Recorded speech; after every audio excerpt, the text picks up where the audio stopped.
Salam sejahtera bagi kita semua. Kembali lagi dalam renungan harian kita. Mari Bapak Ibu kita memuji Tuhan dari Kidung Jemaat nomor 407. Tuhan Kau Gembala kami. Tuhan Kau Gembala kami, tuntun kami domba-Mu. Berilah kami menikmati hikmat pengorbanan-Mu. Tuhan Yesus Juru Selamat, kami ini milik-Mu. Tuhan Yesus Juru Selamat, kami ini milik-Mu. Amin. Mari Bapak Ibu kita membuka Alkitab kita dari kitab Yeremia pasal yang kelima, ayat ke-20 sampai dengan yang ke-31. Demikianlah firman Tuhan. Beritahukanlah ini di antara kaum keturunan Yakub, kabarkanlah itu di Yehuda dengan mengatakan, dengarkanlah ini, hai bangsa yang tolol dan yang tidak mempunyai pikiran, yang mempunyai mata tetapi tidak melihat, yang mempunyai telinga tetapi tidak mendengar. Masakan kamu tidak takut kepadaku? Demikianlah firman Tuhan. Kamu tidak gemetar terhadap aku? Bukankah aku yang membuat pantai pasir sebagai perbatasan bagi laut, sebagai perhinggaan tetap yang tidak dapat dilampauinya? Biarpun ia bergelora, ia tidak sanggup. Biarpun gelombang-gelombangnya ribut, mereka tidak dapat melampauinya. Tetapi bangsa ini mempunyai hati yang selalu melawan dan memberontak. Mereka telah menyimpang dan menghilang. Mereka tidak berkata dalam hatinya, baiklah kita takut akan Tuhan Allah kita, yang memberi hujan pada waktunya, hujan pada awal musim maupun hujan pada akhir musim, dan yang menjamin bagi kita minggu-minggu yang tetap untuk panen. Kesalahanmu menghalangi semuanya ini, dan dosamu menghambat yang baik daripadamu. Sesungguhnya di antara umatku terdapat orang-orang fasik yang memasang jaringnya, seperti penangkap burung mereka memasang perangkapnya, mereka menangkap manusia. Seperti sangkar menjadi penuh dengan burung-burung, demikianlah rumah mereka menjadi penuh dengan tipu. Itulah sebabnya mereka menjadi orang besar dan kaya, orang gemuk dan gendut. Di samping itu, mereka membiarkan berlalu kejahatan-kejahatan, tidak mengindahkan hukum, tidak memenangkan perkara anak yatim, dan tidak membelah hak orang miskin. Masakan aku tidak menghukum mereka karena semuanya ini? Demikianlah firman Tuhan. Masakan aku tidak membalas dendamku kepada bangsa yang seperti ini? Kedahsyatan dan kengerian terjadi di negeri ini.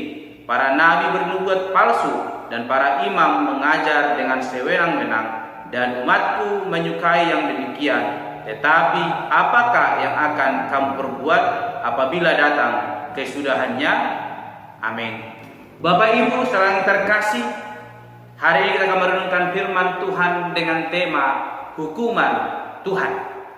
Ketika saya merenungkan firman Tuhan ini, dan pada saat saya membacakan firman Tuhan ini barusan, Bapak Ibu, hati saya terasa gemetar, tubuh saya bergemetar membacakan firman Tuhan ini. Bagaimana Allah berbicara melalui Nabi Yeremia, berkata bagaimana perbuatan bangsa Israel yang senantiasa menentang Allah, membuat Allah murka kepada mereka. Dikatakan yang ke-20, beritahukanlah di antara keturunan Yakub, kabarkanlah itu di Yehuda dengan mengatakan, dengarkanlah ini, hai bangsa yang tolol dan yang tidak mempunyai pikiran, yang mempunyai mata tetapi tidak melihat, yang mempunyai telinga tetapi tidak mendengar.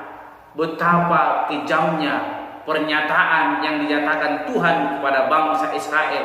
Semuanya ini karena perbuatan bangsa itu yang telah menyakiti hati Tuhan, membuat Tuhan murka kepada mereka. Mereka dikatakan adalah orang-orang yang tolol, yang tidak mempunyai pikiran.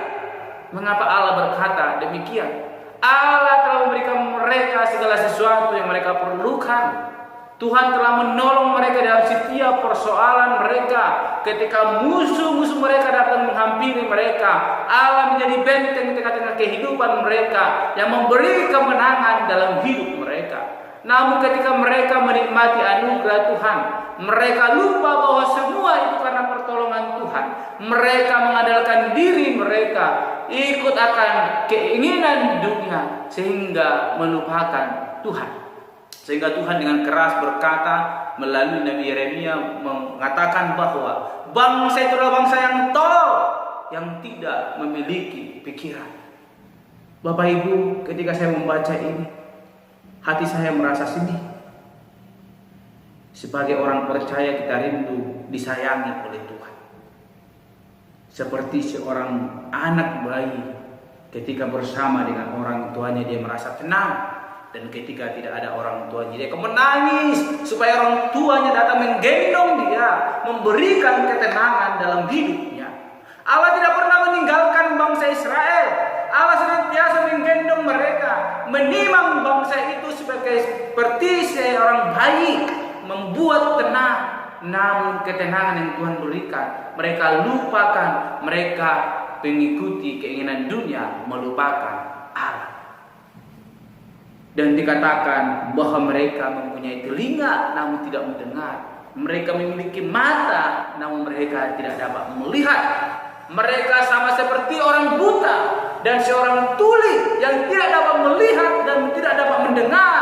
Mana kebenaran itu? Mana yang dikehendaki Allah? Sehingga mereka terus jatuh dalam dosa dan membuat Allah murka kepada mereka.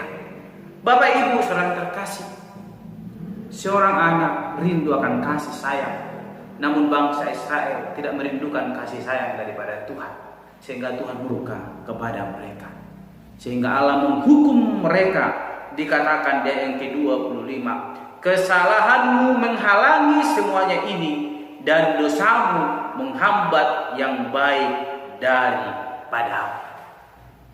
Apa yang terjadi di tengah bangsa Israel? Kesulitan yang mereka alami, hal-hal yang membuat mereka mengalami kengerian, semua itu diakibatkan karena dosa mereka yang menghambat anugerah Allah boleh senantiasa memberkati kehidupan mereka. Oleh karena itu, Bapak Ibu terkasih, apa yang saat ini kita alami, mari kita renungkan. Bisa jadi berkat Tuhan terhalang dalam hidup kita itu semua karena dosa kita. Itu semua karena kesalahan kita yang membuat Allah berbalik dari hidup kita. Dikatakan ayat 29, masakan aku tidak menghukum mereka karena semuanya ini? Demikianlah firman Tuhan, masakan aku tidak membalas dendamku kepada bangsa yang seperti ini. Bapak Ibu saudara terkasih, inilah suatu murka Tuhan yang sangat besar kepada bangsa Israel. Allah telah memanggil mereka untuk bertobat, namun itu pun mereka tidak mendengar. Sehingga dikatakan mereka mempunyai telinga namun tidak mendengar. Allah sudah memberikan pertolongan dan mereka telah merasakan itu. Namun mereka adalah orang yang buta sehingga tidak dapat melihat perbuatan yang boleh Tuhan lakukan dalam hidup mereka. Mari Bapak Ibu kita selidiki hidup kita. Apakah kita adalah orang yang buta atau orang yang tuli sehingga kita tidak dapat mendengar dan melihat akan pertolongan Tuhan, sehingga kita bebas melakukan apa yang tidak benar di hadapan Tuhan. Namun ketika kita adalah orang yang dapat mendengar, dapat melihat dengan baik, maka kita akan melihat apa yang dikehendaki Allah dalam hidup kita untuk dapat kita lakukan. Oleh karena itu, firman Tuhan hari ini berbicara kepada kita bahwa hukuman Allah akan dinyatakan bagi setiap orang yang tidak mau percaya kepadanya. Namun ketika kita sungguh percaya, janji Tuhan akan senantiasa ditepati dalam hidup kita. Kita akan mengalami anugerah Tuhan yang luar biasa, berlipat ganda dalam hidup kita. Oleh karena itu, tetaplah hidup dalam kebenaran firman Tuhan. Jangan hidup melupakan Tuhan Allah, namun tetap berada dalam koridor Allah. Maka kita akan luput dari hukuman Allah, namun kita akan mendapatkan berkat yang berlimpah dalam hidup kita. Amin. Mari kita berdoa. Bapa Surgawi, terima kasih untuk kebenaran firman Tuhan yang telah kami renungkan malam hari ini. Tuhan, ajar kami, tolong kami dan mampukan kami, sertai kami Tuhan, sehingga kami boleh dimampukan dalam melakukan kehendak-Mu, sehingga kami tidak mendapatkan hukuman Tuhan, namun mengalami berkat yang melimpah daripada Tuhan Allah. Terima kasih Bapa, terpujilah Engkau. Dalam Tuhan kami berdoa dan mengucap syukur. Haleluya. Amin. Shalom Bapak Ibu, Tuhan Yesus memberkati.